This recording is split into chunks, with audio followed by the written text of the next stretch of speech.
예, 오늘도 새벽 예배 나오신 모든 분들에게 또 로고스 박수로 함께 하시는 모든 분들에게 하나님의 은혜가 넘쳐나기를 주님의 이름으로 축원합니다. 바람이 굉장히 심하게 불더라고요.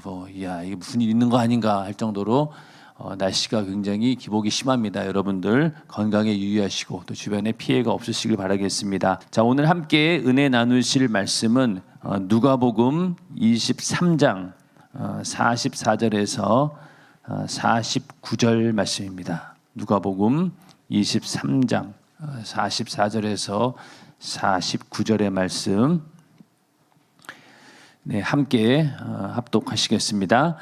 때가 제6시쯤 되어 해가 빛을 잃고 온 땅에 어두움이 임하여 제9시까지 계속하며 성소의 휘장이 한가운데가 찢어지더라. 예수께서 큰 소리로 불러 가라사대 아버지여 내 영혼을 아버지 손에 부탁하나이다 하고 이 말씀을 하신 후 운명하시다.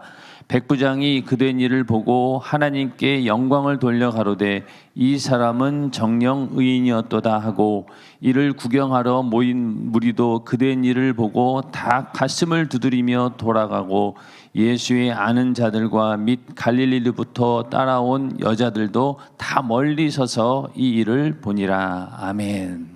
예, 오늘은 누가복음 23장 44절에서 49절 말씀을 중심으로 예수께서 운명하시다라는 제목으로 함께 은혜를 나누고자 합니다. 우리가 예수를 믿는다라고 하면은 뭘 믿는 겁니까? 예수라고 하는 인물을 믿는 걸까요? 그분의 생애를, 그분이 어떻게 살았는지 거기에 대해서 믿는 것인가? 우리가 예수를 믿는다라고 하면은요, 예수님의 죽음과 직접 관련이 있죠. 예수님께서 죽으시고 부활하셨다라고 하는 사실을 믿는 것인데, 그것이 하나의 어떤 하나님께서 이루신 이적이다, 그걸 믿는다는 것이 아니라 왜 죽으셨다는 거죠. 바로 나를 위해서, 내 죄를 대신 담당하기 위해서 십자가에 달려 피 흘려 죽으셨습니다. 그로 인해서 내 죄가 무덤 속에 완전히 묻히게 되었고, 그 죄의 문제가 해결이 되고, 예수님께서 부활하심으로 인해서 우리도 예수를 믿을 때 나도 똑같이 이제는 죄에서 자유함을 얻고 예수님처럼 우리도 부활해서 영원한 생명을 가지고 하나님 나라에서 영생한다, 이 사실을 믿는다라고 할 때 우리는 예수를 믿는다라고 하는 것입니다. 우리들도 예수를 믿지만은요, 일반 사람들도 예수를 믿어요. 역사적으로 예수님께서 이 땅에 오셨다라고 하는 사실을 그 사람들 믿어요. 역사적으로 예수를 인정합니다. 그리고 그가 죽었다라고 하는 사실도 믿어요. 그 역사적으로 부인할 수가 없으니까. 그런데 그 사람들은 예수를 역사적인 사건의 한 사람으로서 예수는 믿지만은 우리처럼 나를 구원하신 구세주로서의 예수는 믿지 않습니다. 우리는 무엇을 믿습니까? 여러분들은 무엇을 믿습니까? 바로 나를 위해 대신 죽으시고 부활하신 나의 구세주 예수를 믿는 것입니다.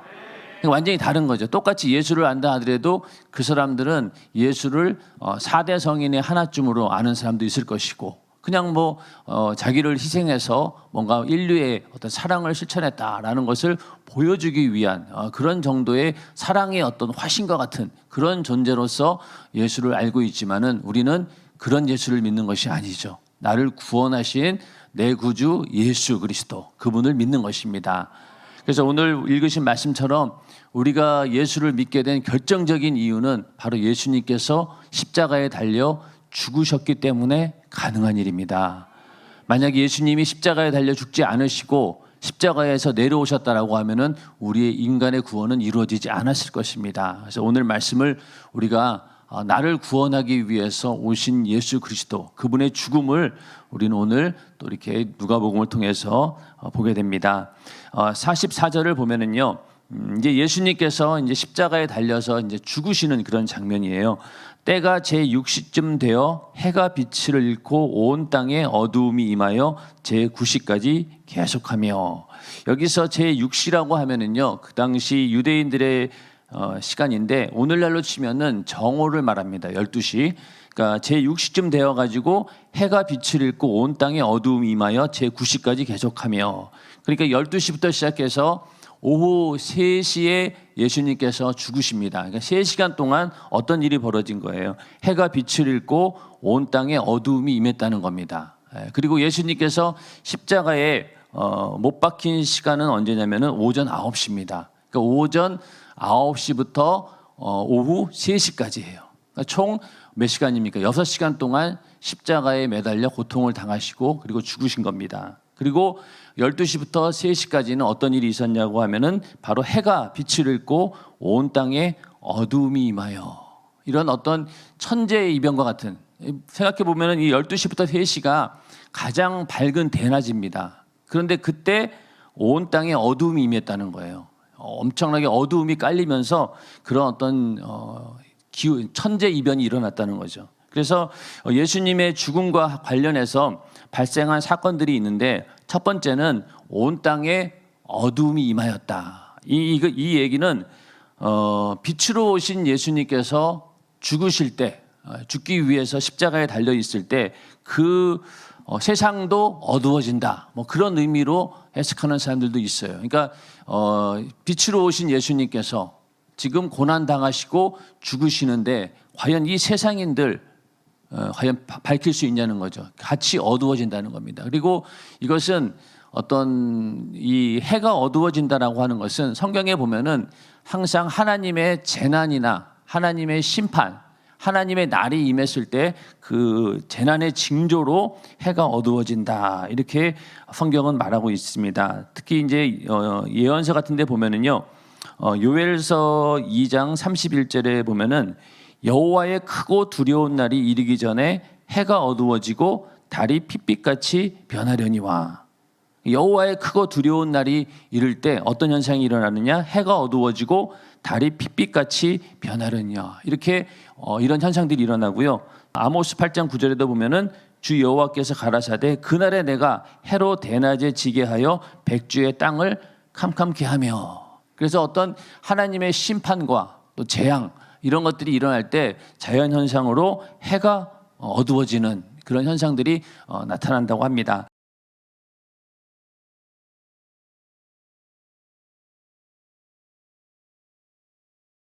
이런 현상에 대해서 이걸 또 이제 어떻게든 반대하기 위해서 그것은 하나의 일식 현상이다, 이렇게 주장하는 사람들이 있습니다. 근데 이게 말이 안 되는 것이, 이때가 그 6월절이었거든요. 그 당시 때는 도저히 일식이 일어날 수 없는 그런 상황이라고 합니다. 그러니까 이것은 분명히 하나님께서 역사하신 그런 어떤 천재지변과 같은, 그러니까 하나님의 초자연적인 그런 역사였다, 이렇게 사복음서가 동일하게 이 부분에 대해서는 기록을 하고 있고요. 그 다음에 두 번째는 성소의 휘장이 찢어지는 사건이 있었습니다. 이건 이제 좀 이따 설명을 드리겠지만은, 이제 예수의 죽음으로 인해서 우리 인간의 구속이 완전히 성취가 되면서 우리 인간들이 하나님께 나갈 수 있는 새롭고 산 길이 열렸다라는 그런 의미에서 성소의 휘장이 이렇게 찢어지는 그런 사건이 발생했고, 그 다음에 예수의 사형을 집행했던 그 백부장이 고백을 하게 됩니다. 저는 하나님의 아들이었다, 저 사람은 정말로 의인이었다, 이렇게 고백을 하게 되면서 예수님께서 죄가 없음에 대해 무죄를 입증하는 그런 발언들을 하게 됩니다. 그리고 또 모인 무리가 양심의 가책을 받았다, 이렇게 나오죠. 오늘 말씀에도 48절에 가슴을 두드리며 돌아가고, 굉장히 놀라면서 그리고 두려웠던 거예요. 근데 이 사건이 이제 어디로 연결이 되냐면은, 나중에 베드로가 오순절 때 설교할 때, 그때 너희가 예수를 법 없는 자들의 힘을 빌어가지고 예수를 죽였다, 거기에 대해서 그 사람들이 마음에 찔려가지고 베드로에게 막 얘기를 하지 않습니까? 어찌할꼬, 우리가 어찌하면 되겠습니까? 이러면서 회개로 이어지게 됩니다. 그러나 예수님께서 부활하지 않았기 때문에 아직까지는 회개 역사까지는 아니래도 이 사람들은 양심의 가책을 받고 있었던 것이죠. 그래서 이러한 사건들이 예수님께서 죽으시면서 일어났던 그런 일들이었습니다. 그리고 또 우리가 저번에도 잠깐 언급을 했었는데, 가상칠언이라고 하는 게 있었죠. 십자가상에서 7마디 외쳤던 이야기. 그것이 이제 뭐 마태, 마가, 누가, 요한복음에 총 걸쳐가지고 예수님께서 십자가 위에서 하셨던 말씀이 어떤 것들이었느냐. 제일 먼저는 누가복음 23장 34절에 아버지여 저희를 사하여 주옵소서 자기의 하는 것을 알지 못하나이다. 이것이 첫 번째 말씀이었고, 그 다음에 두 번째는 누가복음 23장 43절에 내가 진실로 내게 이르노니 오늘 네가 나와 함께 낙원에 있으리라. 옆에 있던 그 회개한 강도에게 했던 말씀이죠. 그 다음에 요한복음 19장 26절 27절에 보면은 여자여 보소서 아들이니라 보라 내 어머니라. 이 말씀도 있고요. 그 다음에 마태복음 27장 46절에 보면은 나의 하나님 어찌하여 나를 버리셨나이까. 이 말씀도 있었고, 그 다음에 요한복음 19장 28절에 내가 목마르다. 또 요한복음 19장 30절에 다 이루었다. 그리고 오늘 누가복음 23장 46절에 아버지여 내 영혼을 아버지 손에 부탁하나이다. 이렇게 7가지가 가상칠언입니다. 십자가 위에서 예수님께서 하셨던 말씀 7가지 가상칠언입니다. 이걸 이제 우리가 많이들 이 얘기를 하잖아요. 가상칠언. 그런데 이거를 여러분들이 잘 보시면서 7가지를 항상 기억해 두셔요. 왜냐하면 예수님께서 직접 하신 말씀이기 때문에 그 말씀 안에 생명이 있고 또 의미가 있다는 겁니다. 그래서 이렇게 해서 이제 땅의 어두움이 임하면서 90까지 계속이 되게 되고, 그 다음에 45절에 가서 성소의 휘장이 한가운데가 찢어지더라. 이렇게 말씀하고 있는데, 마태복음에서는요, 성소 휘장이 위로부터 아래까지 찢어져 둘이 되고 이렇게 얘기하고 있습니다. 그러니까 이게 성소의 휘장이라고 하는 것이 뭐냐면은 성막을 보면은 이때는 이제 성전이죠. 성전인데 하여튼 그 성막에서 보면은 성소와 지성소 사이에 휘장이 있습니다. 성소는 이렇게 제사장들이 왔다 갔다 할 수 있지만은 이 지성소는 1년에 한 번 대제사장만 들어갈 수 있는 그런 하나님이 임재가 하나님께서 함께 하신다라고 하는 그런 장소였기 때문에 아무나 들어갈 수가 없어요. 1년에 한 번, 그것도 대제사장만 공식적으로 들어갈 수 있는 그런 장소가 바로 지성소인데, 그 지성소 앞에 휘장이 놓여져 있습니다. 그 휘장을 이제 열고 들어가야 되는 거예요. 근데 이 휘장이 우리가 생각하기에는 뭐 얇은 커튼처럼 이렇게 해가지고 금방 찢어지는 걸로 알겠지만은요, 이 휘장이 두께가 얼마나 되냐면은 한 15cm 되는 거예요. 15cm면은요, 이 어른들 손 한 뼘이에요. 한 뼘. 이 정도의 두께라는 거예요. 성막이. 그러니까 여러분, 우리가 그냥 생각하는 것처럼 얇은 카페트 정도가 아니라 엄청 두꺼운 거예요. 이거는 얼마나 두꺼웠냐면은 양쪽에 황소 2마리가 양쪽을 이렇게 당겨도 찢어지지 않을 만큼 굉장히 튼튼한 재질로 되어 있고 또 굉장히 좋은 재질로 되어 있기 때문에 금방 찢어지지는 않습니다. 그런데 이 휘장이 어떻게 됐다는 거예요? 갑자기 예수님께서 죽으시는 순간 이게 찢어졌다는 거예요. 그것도 위에서 아래로. 둘이 돼버렸다는 거죠. 그리고 가운데가 갈라져 버렸다. 이렇게 표현하고 있는데 이거는 찢어질 수가 없는 겁니다. 그래서 나중에 이 휘장에 찢어져 가지고 그것을 다시 꿰매기 위해 가지고 제사장들이 300명이 달라붙은 거예요. 그래도 이걸 꿰맬 수가 없었다는 거예요. 왜? 하나님께서 한번 역사하신 일에 대해서는 다시는 우리 인간이 이게 보수가 안 되는 거예요. 하나님이 이미 휘장을 잘랐다라고 하는 것은요, 갈라놓았다라고 하는 것은 이제는 더 이상 너희의 어떤 성전에서 모시는 그런 하나님의 의미가 이제는 아니라, 이제는 성전 안에 지성소에는 누구든지 들어갈 수 있다. 그래서 이제는 예수의 피를 힘입어서 너희가 하나님을 만날 수 있는 새롭고 산 길이 열렸다라는 그런 예언의 말씀이기 때문에 다시 그 휘장을 아무리 꼬매가지고 설치한다라고 해서 의미가 없다는 거죠. 이제는 구약시대의 모든 성전의 제사와 또 성막에서 드렸던 그런 제사는 이제 모든 것이 종결이 되고 이제 새롭게 예수의 피를 가지고 예수의 피를 제물 삼아서 드려지는 예배가 시작된다라는 그런 의미가 이 휘장이 찢어지는 그런 사건이었습니다. 그래서 그 히브리서 10장 19절에서 20절에 보면은요, 그러므로 형제들아 우리가 예수의 피를 힘입어 성소에 들어갈 담력을 얻었나니 그 길은 우리를 위하여 휘장 가운데로 열어놓으신 새롭고 산 길이요 휘장은 곧 저의 육체니라. 그러니까 예수님께서 그 직접 육신을 입고 이 땅에 오셔서 고난을 당하시고 죽으심으로 인해서 대신 제물이 되신 거예요. 짐승이 아닌 자신의 육체가 우리 인간을 구원할 그 제물이 되신 겁니다. 동시에 또 뭐가 되느냐? 대제사장으로서의 역할도 동시에 하게 되는 겁니다. 그러니까 예수님은 제물도 되시고 또 대제사장의 역할을 하셔서 그 한 번에 자기 그 죽음을 가지고 모든 지금까지 구약시대의 제사는 1년에 한 번씩 대제사장이 제사를 지내서 이스라엘의 죄를 전체적으로 속죄하는 그런 대속죄일이 있었는데 이제는 매년마다 그럴 필요가 없다는 거예요. 한 번에 예수님께서 피 흘려 죽으심으로 인해서 그래서 그 제사를 완성하게 됩니다. 그리고 그 제사의 제물도 짐승의 피로 드리는 게 아니라 이제는 예수의 피, 예수의 죽음으로 인해서 한 번에 그 모든 제사의 절차를 완결하신 거예요. 그래서 이제 그때부터 예수로 인해서 새롭고 산 길이 열렸다는 겁니다.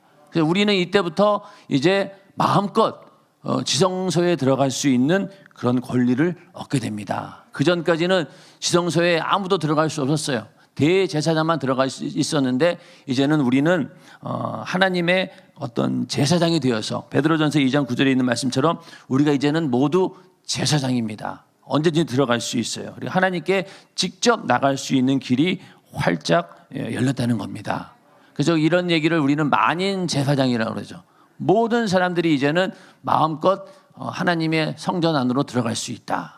이게 바로 예수님께서 십자가에 달려 피 흘려 죽으심으로 인해서 휘장이 찢어지는 그 사건을 통해서 너희에게 이제는 구원의 길이 활짝 열렸다라고 하는 사실을 보여준 겁니다. 그래서 이러한 예수님께서 피 흘려 죽으시고 휘장이 갈라지는 이 사건이 있었기 때문에 오늘날 우리가 이렇게 성전에 들어와서 예배할 수 있는 겁니다.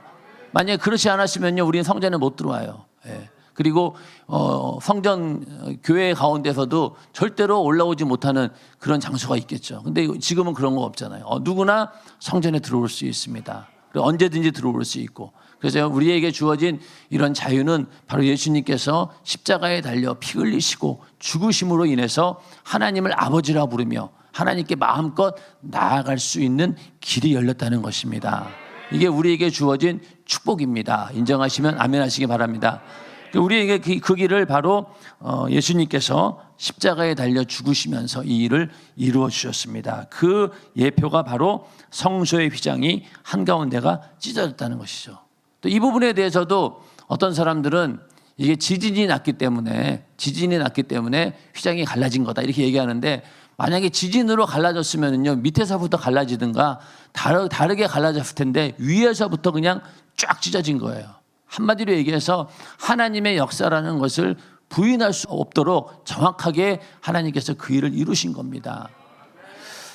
자, 그 다음에 46절에 가서요, 예수께서 큰 소리로 불러 가라사대 아버지여 내 영혼을 아버지 손에 부탁하나이다 하고 이 말씀을 하신 후 운명하시다. 이렇게 아주 예수님의 죽음에 대해서 너무나 간단하게 누가는 표현을 하고 있어서 어떨 때는 이거 어떻게 감당해야 될까? 너무나 우리에게는 큰 사건이고 은혜의 절정인데 이 사건을 그냥 단순히 그냥 한 줄로 딱 적었을까? 좀 더 이렇게 길게 좀 설명을 해주고 거기에다가 좀 살도 붙이고 막 감정적인 표현도 넣어가지고 좀 그렇게 해서 은혜를 줬으면 좋을 텐데 한 줄로 끝났어요. 그런 거 보면은 성경의 여러 가지 이 함축적인 의미가 대단한 것 같아요. 이 안에서 우리는 엄청나게 많은 은혜를 우리는 받을 수 있습니다. 자, 여기서 이 마태복음에서는 뭐라고 나옵니까? 엘리 라마 사막다니 하시니 이는 곧 나의 하나님 어찌하여 나를 버리셨나이까? 이렇게 고백이 나오죠. 어떻게 보면은 어찌하여 나를 버리셨나이까? 이 말씀이 인간적인 어떤 고뇌와 죽음 앞에 어쩔 수 없는 육신을 입고 왔기 때문에 그 두려워하면서 하나님을 향해서 정말로 애원하는 그런 모습입니다. 그래서 그 예수님께서 십자가에 달려서 오전 9시부터 3시까지 총 6시간 동안은 하나님께서 그를 버린 거잖아요. 그러니까 6시간 동안은 완전히 하나님으로부터 버림받았다는 거예요. 지난 시간에도 말씀드렸지만은 우리에게 가장 큰 저주가 뭐냐면은 하나님으로부터 완전히 버림받는 거예요. 지옥이라고 하는 것이 절망적이고 그 저주의 절정인 이유가 무엇입니까? 더 이상 하나님 완전히 버렸고 다시 회복할 수 있는 길이 없기 때문에 지옥은 참혹한 겁니다. 인정하시면 아멘 하시기 바랍니다. 그러니까 지옥은 하나님께서 완전히 버린 거예요. 그런데 예수님께서는 이 6시간 동안 하나님으로부터 완전히 버림을 받은 겁니다. 이건 절대적인 고독이죠. 이거는 인간으로서 하나님으로부터 버림받았다. 그것도 하나님의 아들이신데 버림받았다라고 하는 것은 인간이 당할 수 있는 육체적 고통 이상으로 정신적으로 영적인 고통을 말하는 겁니다. 그러니까 예수님이 완전히 버림받았다는 거예요. 그래서 어찌하여 나를 버리셨나이까? 과거형이잖아요. 버리셨다는 거 이미. 6시간 동안은 하나님께서도 그를 외면했던 겁니다. 자기 아들의 죽음까지도 외면하면서 우리를 살리기 위해서 이렇게 십자가를 강행하셨다. 여기에 바로 하나님 아버지의 사랑이 있는 것이죠. 그래서 하나님 아버지는 우리 인간을 나를 살리기 위해서 자기 아들의 이 죽음까지도 외면하신 거예요. 자기 아들을 버리신 겁니다. 그리고 우리를 구원해 주셨습니다. 그러니까 우리가 얼마나 큰 은혜를 받은 자들입니까? 그래서 우리는 하나님의 아들이라고 하는 그 목숨의 대가를 지불하고 우리를 구원한 거예요. 그렇기 때문에 섣불리 우리를 포기하지 않으십니다. 이거는 뭐 한번 우리가 예수 믿으면은 그냥 영원히 간다는 얘기가 아니고 그거는 이제 우리 입장이고요. 하나님께서는 절대로 포기하지 않는다는 거예요. 우리만 끝까지 믿음으로 붙들고 있다라고 하면 절대로 이 사랑에서 끊을 수가 없는 거예요. 왜 그럴까요? 자기 아들을 대신 목숨값을 지불하고 우리를 구원해 주셨잖아요. 그런데 그걸 쉽게 포기하겠냐고요. 근데 우리는 너무나 쉽게 그 사랑이 끊어질 것이라고 염려하고 있습니다. 그 염려를 우리가 물론 나에게 경각심을 줘서 내가 받은 이 구원을 잘 지켜야 되겠다라고 하는 두렵고 떨리는 마음으로 우리의 구원을 지키는 것은 올바른 일이에요. 그러나 그렇다고 해서 이 하나님의 사랑에 대해서 이렇게 자기 아들을 주시고 우리를 구원했는데 이 사랑에 대해서 너무 쉽게 생각한다는 거예요. 너무 의심을 하는 거지 우리가. 내가 이렇게 했는데 이러면 끊어지는 거 아니야? 내가 이렇게 됐는데 혹시 하나님 나 버리신 거 아니야? 이렇게 의심한다라고 하면은 우리는 그 사랑을 너무나 쉽게 생각하고 가치 없이 생각한다는 거예요. 자기 아들을 죽이면서까지 우리를 구원했어요. 그러면은요 절대로 하나님은 우리를 포기하지 않으십니다. 그래서 우리만 포기하지 않으면 돼요.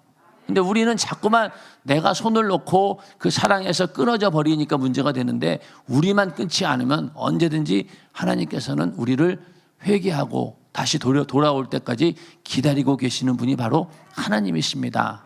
여러분들이 지금 하나님과의 관계 속에서 끊어져 있고 멀리 떠나 있다고 생각하시는 분들이 있으면은 빨리 회개하고 돌아오십시오. 하나님은 한 번도 자신의 자리를 떠난 적이 없으십니다. 다만 우리가 멀어진 거죠.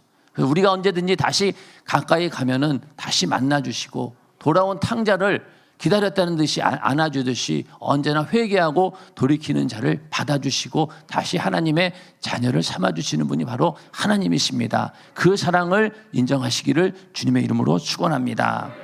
그래서 이렇게 완전히 하나님께서 버리시는 그런 장면이 나오는데 이 누가는 그냥 아버지여 내 영혼을 아버지 손에 부탁하나이다 이렇게 말씀하고 있습니다. 이 이야기는 스데반이 돌에 맞아서 죽을 때 어떻게 기도합니까? 주 예수여 내 영혼을 받으시옵소서. 사도행전 7장 59절에 주 예수여 내 영혼을 받으시옵소서. 똑같은 고백이죠. 여기서 이제 운명하시다 이렇게 나오는데 이것은 이제 숨을 거두다 마지막 숨을 쉬다 이런 말씀입니다. 예수님께서는 이 죽으셨지만은 우리 인간들과는 다른 죽음이에요. 우리 인간은 우리의 죽음의 권한이 우리에게 있는 것이 아니죠. 하나님께 권한이 있어요. 그러니까 우리가 함부로 내 목숨을 죽일 수도 없는 거예요. 자살하면은 이것이 하나님을 도전하는 큰 죄다라고 하는 것이 내 목숨은 하나님이 주신 것인데 내가 함부로 포기할 수 없는 거예요. 그런데 예수님께서는 그렇지 않습니다. 예수님의 그 죽음이라고 하는 것은 요한복음 10장 17절에서 18절에 보면은요. 아버지께서 나를 사랑하시는 것은 내가 다시 목숨을 얻기 위하여 목숨을 버림이라. 이를 내게서 빼앗는 자가 있는 것이 아니라 내가 스스로 버리노라. 나는 버릴 권세도 있고 다시 얻을 권세도 있으니 이 계명은 내 아버지에게서 받았노라 하시더라. 예수님께서는 다시 목숨을 얻기 위하여, 우리 인간을 구원하기 위해서, 그 부활을 위해서 자기 목숨을 버렸다는 거예요. 그리고 나는 버릴 권세도 있고 다시 얻을 권세도 있다는 거예요. 예수님의 죽음은 우리랑 달라요. 그러니까 우리는 죽음이 왔을 때 공포에 떨면서 어떻게든 살아보려고 막을 쓰다가 목숨이 끊어지는 그런 죽음이지만은 예수님의 죽으심은 어떤 의미에서 자발적인 죽음입니다. 하나님의 뜻을 이루기 위한, 사명을 완수하기 위한 죽음인 것이죠. 그래서 마태는 그 영혼이 떠나갔다 이렇게 표현하고 있습니다. 그리고 그러니까 주님이 영혼을 내어주셨다. 여기에는 약간 그 자발적인 의미가 있는 거예요. 그러니까 일부러 자발적으로 죽으신 거예요. 고의로 죽으신 거죠. 이거는 뭐 자살했다는 얘기가 아니라 하나님의 뜻을 이루기 위해서, 인류 구원이라고 하는 그 사역을 이루기 위해서 적극적으로 순종하신 거예요. 죽음을 내어놓고 순종하신 겁니다. 그래서 이 예수님의 십자가의 사건에서 가장 중요한 것은요, 예수님께서 자발적으로 절대적으로 순종하셨다라고 하는 것이 굉장히 중요한 일입니다. 안 죽을 수도 있었잖아요. 내려올 수도 있었고요. 거기서 하늘의 천사를 불러내가지고 다 그냥 없애버리고 십자가에서 내려올 수도 있었어요. 그런데 예수님께서는 자발적으로 목숨을 걸고 순종을 하신 겁니다. 자, 그러면은 스데반의 죽음도 마찬가지 아닙니까? 그 죽음이 어떤 죽음이었습니까? 영광스러운 죽음이죠. 그가 만약에 병이 들어 죽었다거나 아니면은 뭐 사고를 당해서 죽었다거나 그런 죽음이 아니라 순교, 예수를 믿는다라고 하는 그 이유 때문에 죽는 영광스러운 죽음인 거예요.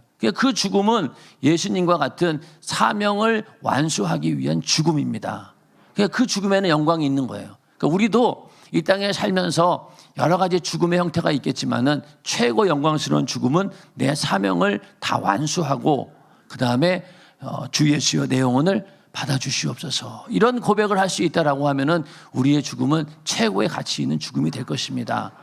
우리에게 닥치는 죽음이 그냥 그 죽음 앞에서 두려움에 떨면서 그런 죽음이 아니라 우리도 이렇게 스데반처럼, 예수님처럼은 못한다 할지라도 우리가 스데반처럼 주 예수여 내 영혼을 받아주시옵소서, 이런 고백과 함께 죽음을 맞는 것, 이것이 얼마나 큰 영광스러운 죽음이겠습니까? 우리도 이 목숨이 마감할 때 이러한 영광스러운 죽음의 기회가 우리 모두에게 있기를 주님의 이름으로 축원합니다.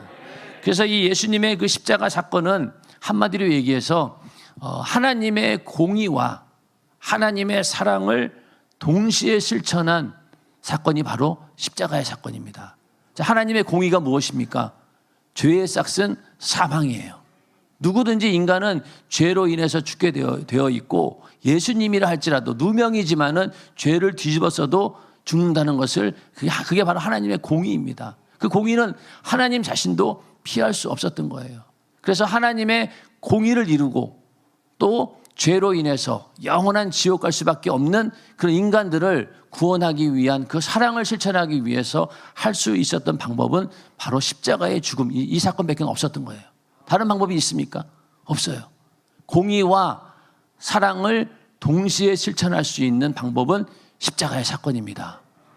이걸로 인해서 완성이 되는 거예요. 자, 만약에 하나님이 공의만 앞세워가지고 인간들을 심판했다라고 하면은 인간들 가운데는 불만불평한 자들도 있었을 거예요. 하나님이 있으니까 저럴 수 있는 거지, 너무한 거 아니야? 그런데 만약 우리 인간을 그냥 또 아무런 조건 없이 그냥 무조건 일방적으로 구원했다고 칩시다. 십자가의 사건 없이 그냥 하나님의 권한으로 우리의 죄를 사해주고 다 구원시킬 수도 있잖아요. 솔직히 있어요, 여기 하나님의 권한에. 그런데 그렇게 되면은 이 공의가 무너지잖아요. 그렇죠? 공의와 사랑을 두 개 다 충족시키기 위해서는요, 하나님의 아들이 죽지 않고는 다른 방법이 없는 거예요. 만약에 그 공의만 앞세워서도 안 되는 것이, 그러면은 공의 앞세워가지고 인간들의 죄를 그냥 죄를 졌으니까 무조건 다 죽여버려. 그러면은 하나님의 공의는 실천이 되겠죠. 그러나 인간에 대한 사랑의 실천은 없는 거예요. 또 반대로 공의를 무시해버리고 그냥 인간들을 무조건 다 구원해 줬다고 칩시다. 그럼 뭐가 되는 거예요? 공의가 없는 거잖아요. 하나님의 공의와 사랑이 동시에 만족시킨 사건이 바로 이 십자가의 사건입니다. 그리고 이 십자가의 사건을 이루기 위해서 하나님의 아들인 예수 그리스도는 절대적으로 목숨을 내어놓고 순종했다라고 하는 사실입니다.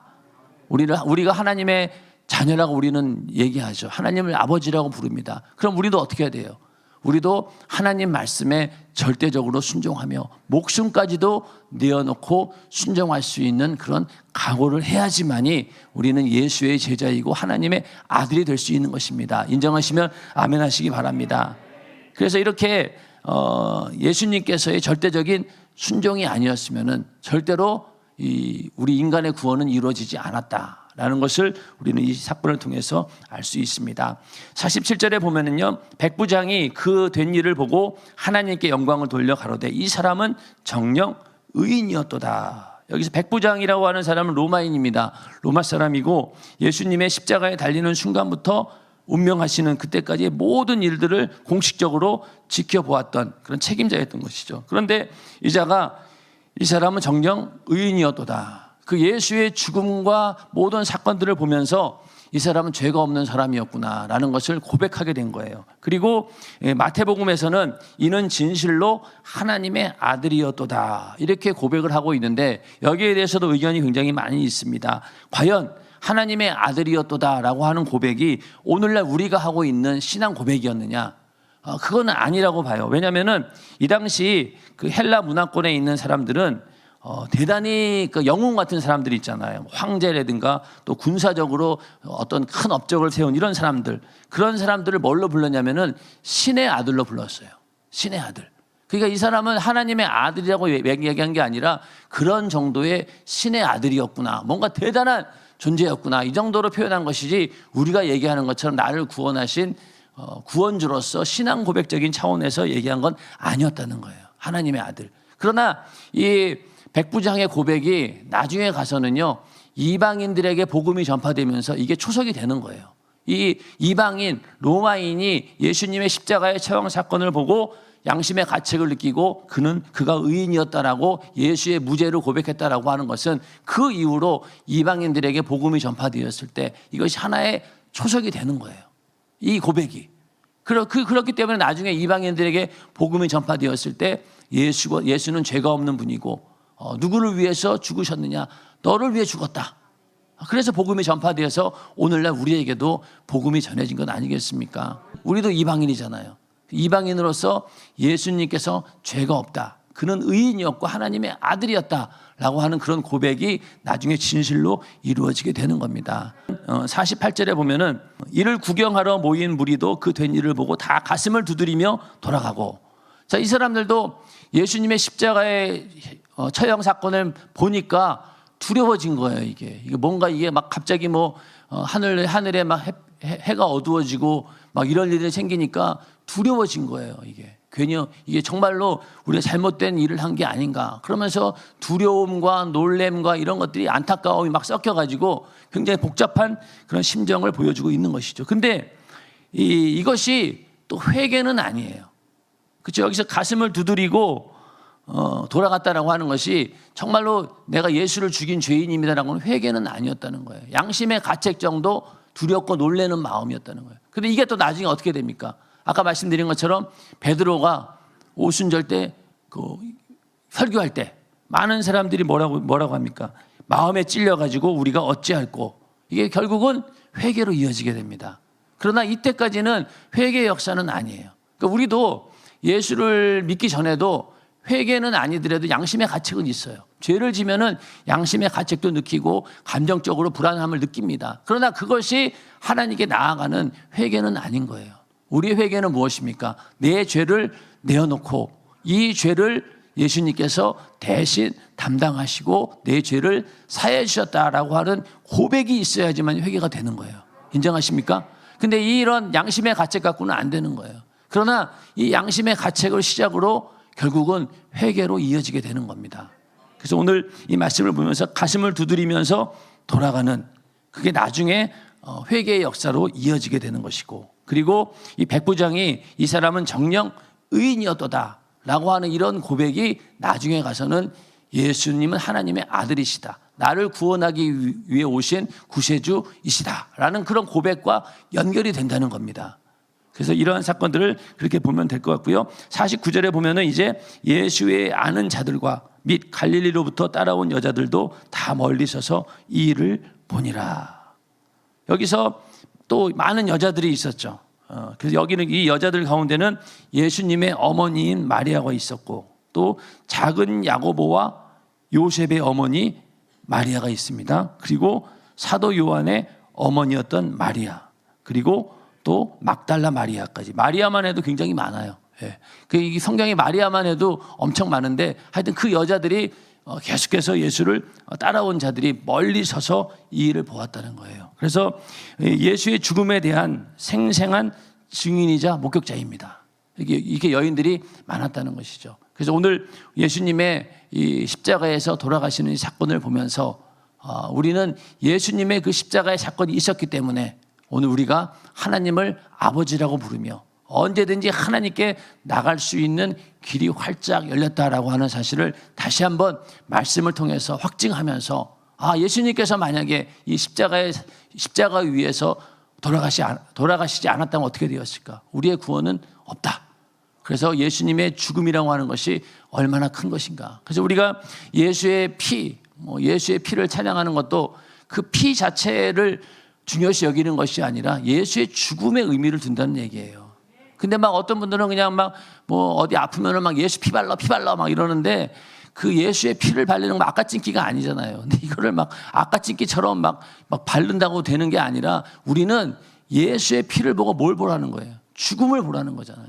그리고 그 부활을 보라는 것이지 예수의 피 자체가 무슨 만병통치약은 아니에요. 물론 그 피의 권세가 있긴 하죠. 그러나 그 피는 예수의 죽음이 있었기 때문에 예수의 피가 의미가 있는 것이지 예수의 피가 뭐 기껏해야 몇 방울이나 되겠어요. 예. 흘린 피 다 모아봤자 인류에게 발라준다라고 해도 모자라요. 그렇죠? 그 피가 중요한 게 아니라 예수님께서 죽으심으로 인해서 흘리신 피라는 거예요. 그러니까 우리는 예수의 피에 대해서 찬양하지만은 그 피는 바로 예수의 죽음. 그 죽음 때문에 내 저주가 물러났고 내 죽음의 문제, 그 죽음도 목숨이 끝나는 게 아니라 영원한 지옥에서 영원히 죽을 수밖에 없었는데 그 죽음의 문제가 예수의 죽음으로 인해서 해결된 거잖아요. 그래서 영원토록 내 할 말 예수의 피밖에 없네. 또 그 피로 인해서 그 죽음으로 인해서 내 죄가 사해졌기 때문에 영원토록 내 할 말 예수의 피밖에 없네. 나의 의는 이것뿐 예수의 피밖에 없네. 고백하는 겁니다. 근데 막 예수의 피를 그냥 아까찐기나 바르는 것처럼 막 바른다고 해서 될 일이 아니라는 거예요. 이해가 되시죠? 그래서 오늘 이 말씀을 우리가 보면서 예수님의 죽음이라고 하는 것이 얼마나 대단한 사건이었나. 이 성경의 모든 말씀들이 이 사건을 이루기 위해서 있었다라고 해도 과언이 아닐 정도로 이건 엄청나게 위대한 사건이고 천지창조보다 어찌 보면은 이 십자가의 죽음의 사건이 더 큰 사건입니다. 그리고 하나님의 아들이 육신을 입고 와서 인간의 모습으로 와서 가장 처절하게 고난받으면서 죽으실 때 이 세상 모든 만물들이 그 슬픔으로 인해서 얼마나 이렇게 해가 어두워진 이유도 모든 만물들이 침묵할 수밖에 없고 슬픔에 젖을 수밖에 없다라는 그런 의미도 있다는 거예요. 그래서 우리는 예수님의 죽음이 얼마나 소중한 것인가 절실히 깨닫고 우리는 그 죽음을 내가 소유하고 있다. 그래서 그 죽음으로 인해서 내가 지옥에서 자유함을 얻었고 그 죽음 때문에 내가 영원한 생명을 얻어서 천국에 갈 수 있고 또 하나님의 자녀 또 주님의 신부가 될 수 있었다라고 하는 그런 신앙의 고백이 오늘 이 말씀을 통해서 다시 한번 확실히 이루어지기를 주님의 이름으로 축원합니다. 이 시간 기도하겠습니다.